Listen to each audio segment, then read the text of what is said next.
When VeryDarkMan calls for a gathering, thousands of people show up in person.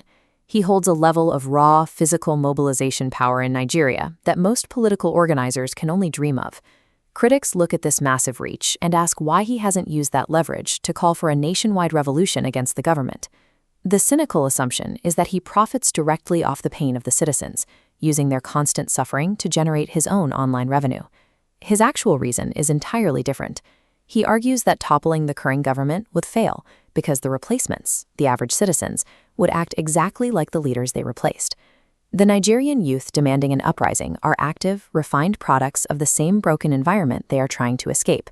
Public anger is almost exclusively directed at the political establishment. Citizens constantly criticize the elite for extracting wealth without building infrastructure. We can test the validity of this anger by observing how average citizens, specifically youth in states like Edo or Delta, behave when they suddenly acquire large sums of money. This chart shows exactly where that sudden influx of wealth goes. The capital is immediately deployed to emulate the political class, buying luxury cars, opening nightclubs, and hiring private security entourages. The investment in actual production creates zero jobs.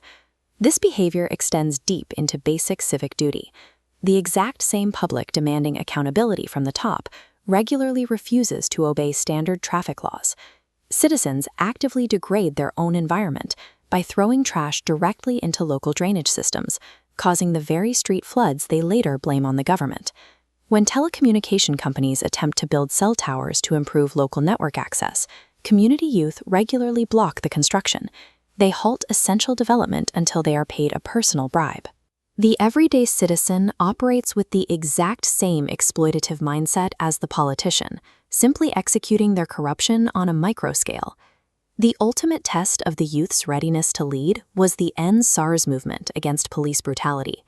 At its peak, the sheer volume of protesters paralyzed major infrastructure across vast stretches of cities like Lagos. While the movement appeared unified online, on the ground it lacked cohesive leadership or clear operational direction. Without discipline, pockets of the movement devolved locally.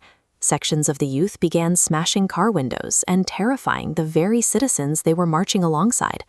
The original cause quickly lost focus, with protests morphing into massive street parties featuring DJs and alcohol.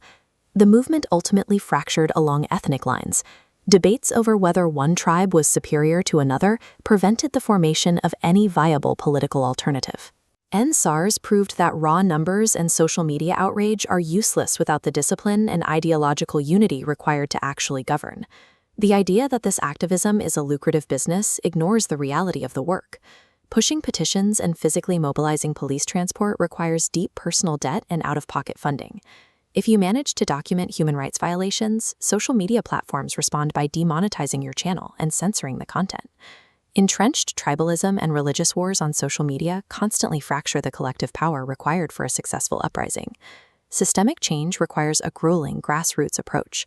You have to build basic togetherness across strict ethnic lines before you can demand federal change. Right now, the only successful strategy involves bringing different tribes together in uniform to do something as small as packing up local trash. A large-scale revolution against a corrupt government is only possible after the citizens build a foundation of shared civic responsibility and cross-ethnic unity.